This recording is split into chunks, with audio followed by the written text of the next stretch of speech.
नमस्कार, मैं हूं आपके साथ इश्तियाक अहमद और आप देख रहे हैं आर्या न्यूज। बुलेटिन की शुरुआत करेंगे इस वक्त बड़ी और अहम खबर से, जो कि अमेरिका से आ रही है, जहां पर अमेरिका के 3000 सैनिक और पहुंचे हैं काबुल। इस वक्त की बड़ी और अहम खबर, जहां पर असुरक्षित महसूस कर रहे हैं लोग। काबुल हवाई अड्डे पर देश छोड़ने के लिए भीड़ उमड़ी है। इस वक्त की बड़ी और अहम खबर, जहां पर काबुल एयरपोर्ट पर देश छोड़ने के लिए भीड़ जुटी हुई है। और वहीं आपको बता दें, अफगानिस्तान में कोहराम मचा हुआ। अफगानिस्तान के लोग असुरक्षित महसूस कर रहे हैं, जिसके बाद वहां पर अफगानिस्तान के लोग काबुल एयरपोर्ट पर पहुंचे हुए हैं। और आपको बता दें, देश छोड़ने के लिए काबुल एयरपोर्ट पर अफगानिस्तान नागरिक जुटे हुए हैं। और वहीं अमेरिका सैनिक ने करीब अमेरिका के 3000 सैनिक एयरपोर्ट पहुंचे और काबुल एयरपोर्ट पर देश छोड़ने के लिए मजबूर हैं लोग। और अफगानिस्तान के लोग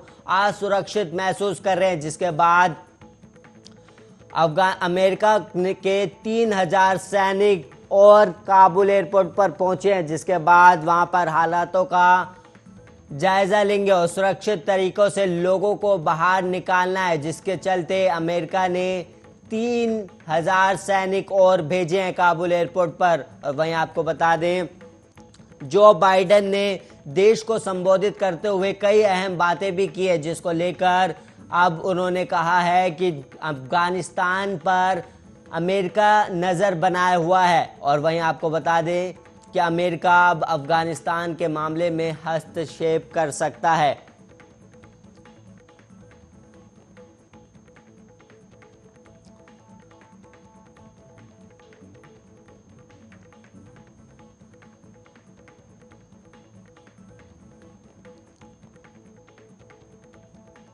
और वहीं इस वक्त एक और बड़ी खबर सामने आ रही है, जो कि हटाए गए अमित पाठक मुरादाबाद के एसएसपी पवन कुमार को भेजा गया है। और आपको बता दें, गाजियाबाद के एसएसपी अमित पाठक को देर रात हटा दिया गया। अब मुरादाबाद के एसएसपी पवन कुमार को गाजियाबाद का एसएसपी बनाया गया। और वहीं एसएसपी एटीएस बबलू कुमार को एसएसपी मुरादाबाद बनाया गया। इस वक्त की बड़ी और अहम खबर, जहां पर एटीएस बबलू कुमार को एसएसपी मुरादाबाद बनाया गया।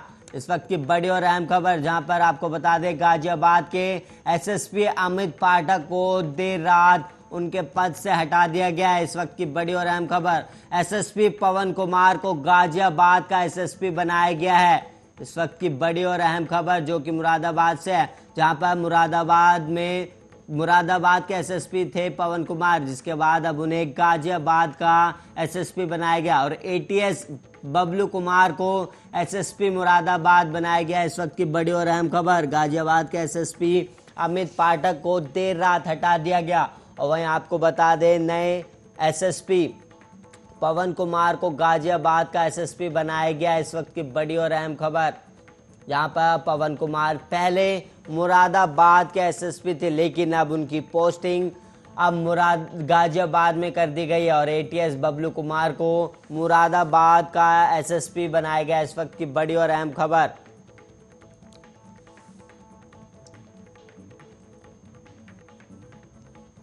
प्रधानमंत्री नरेंद्र मोदी आज सुबह 11 बजे टोक्यो 2020 पैरा ओलंपिक खेल में भाग लेने वाले भारतीय पैरा एथलीट टीम के साथ वीडियो कॉन्फ्रेंसिंग के जरिए बातचीत करेंगे।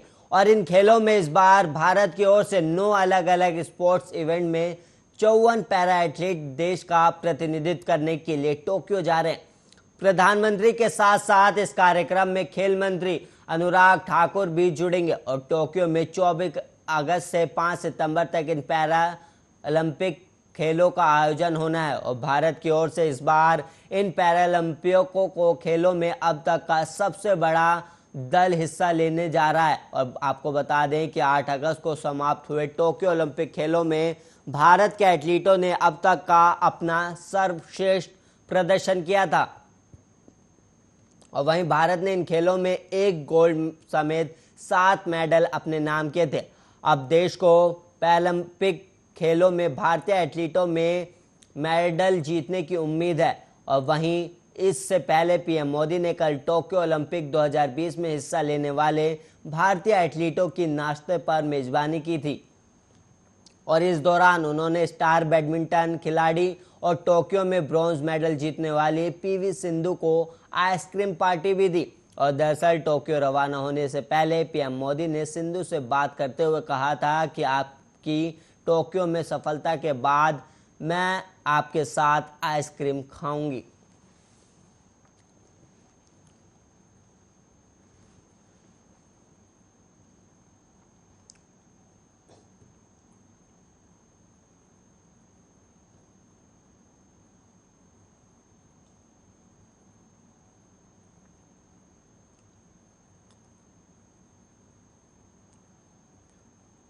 और वहीं यूपी के कौशाम्बी में जिला अस्पताल की बद इंतजामी का दिल को झकझोर देने वाली तस्वीर सामने आ रही है।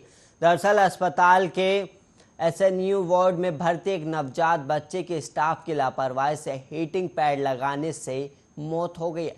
परिजनों का आरोप है कि स्टाफ नवजात बच्चों को हीटिंग पैड लगाने के बाद नदारद हो गया।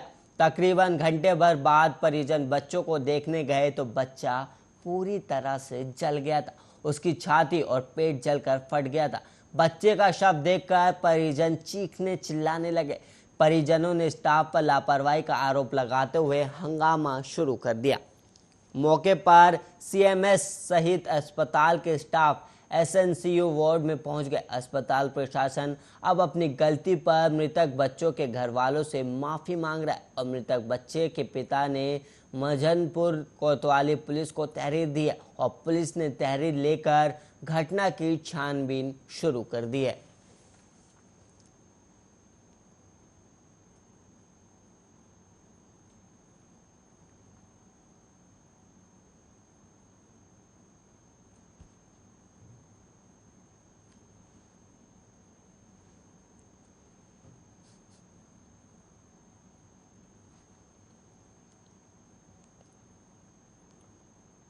और वहीं राहुल गांधी के इंस्टाग्राम से एक पोस्ट को हटाने के मामले में फेसबुक इंडिया के हेड सत्या यादव को आज शाम 5 बजे एनसीपीसीआर के सामने पेश होना है और राष्ट्रीय बाल अधिकार संरक्षण आयोग ने फेसबुक को नोटिस भेजकर निर्देश दिया था कि वो राहुल गांधी के इंस्टाग्राम प्रोफाइल पर दिल्ली बलात्कार पीड़ित बच्ची के परिवार की पहचान उजागर करने वाले पोस्ट को हटाने को लेकर कार्रवाई करे और आयोग को उसके बारे में जानकारी दे। लेकिन आयोग के मुताबिक अभी तक फेसबुक की तरफ से उनको कोई जानकारी नहीं मिली है, जिसके बाद समन भेजा गया है और फेसबुक के अधिकारी एनसीपीसीआर के जनपद स्थित कार्यालय में पहुंचकर या फिर वीडियो कॉन्फ्रेंसिंग के माध्यम से उसके समक्ष उपस्थित हो सकते हैं।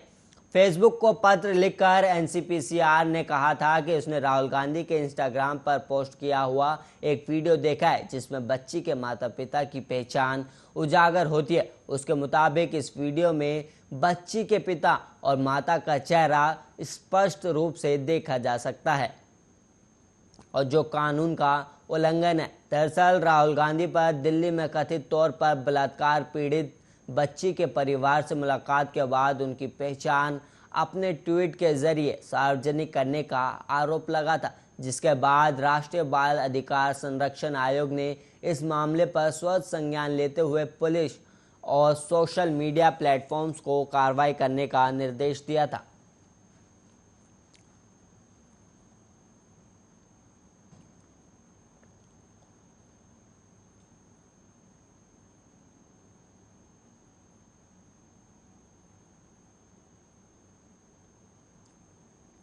देश भर में मौसम का मिजाज अलग अलग देखने को मिल रहा है।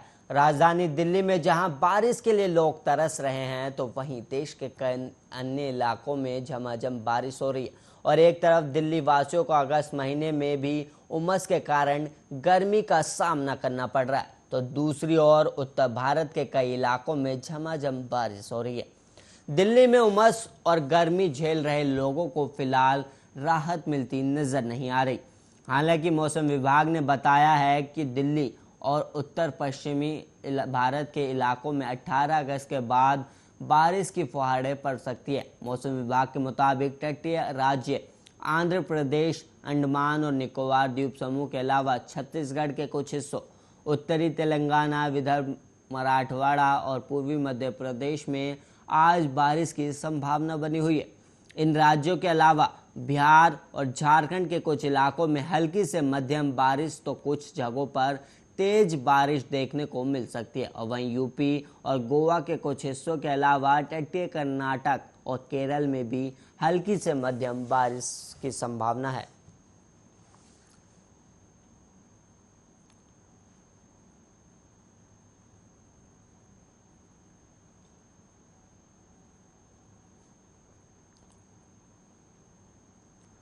अफगानिस्तान पर तालिबान के कब्जे के बीच भारतीय विदेश मंत्री डॉक्टर एस जयशंकर का कहना है कि वह भारतीय नागरिकों की सुरक्षा सुनिश्चित करने के लिए सभी आवश्यक कदम उठा रहे हैं। और वहीं तालिबान के द्वारा पूरी तरह से अफगानिस्तान को अपने कब्जे में लेने के बाद हजारों लोग देश छोड़कर जाने की कोशिश कर रहे हैं। उनका कहना है कि भारत लौटने के इच्छुक लोगों को चिंता को समझना होगा। और वहीं इस सब के बीच एयरपोर्ट संचालन सबसे बड़ी चुनौती होगी, जिसके लिए सभी तरह की चर्चा की जा रही है। इस बीच विदेश मंत्रालय के प्रवक्ता अरिंदम बगाची ने जानकारी दी है कि अफगानिस्तान से भारतीय नागरिकों को निकालने के लिए एक विशेष अफगानिस्तान सेल का गठन किया गया है। फिलहाल भारत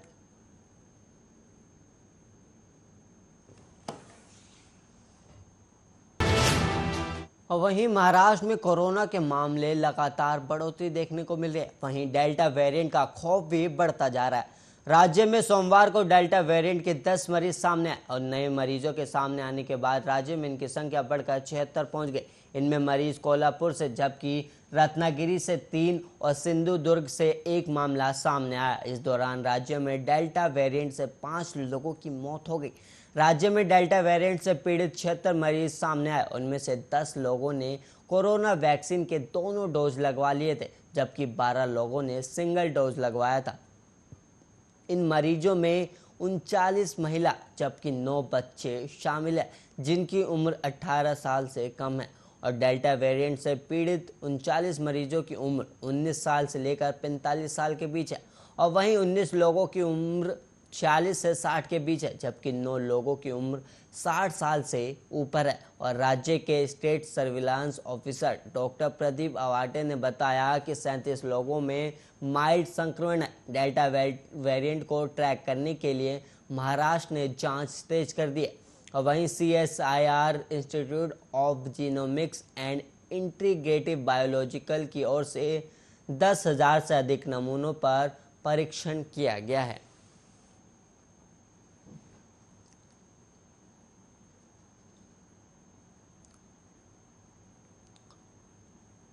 और वहीं इसी के साथ इस बुलेटिन में इतना ही। ऐसे ही देश और दुनिया की तमाम खबरों के लिए आप देखते रहिए आर्य न्यूज।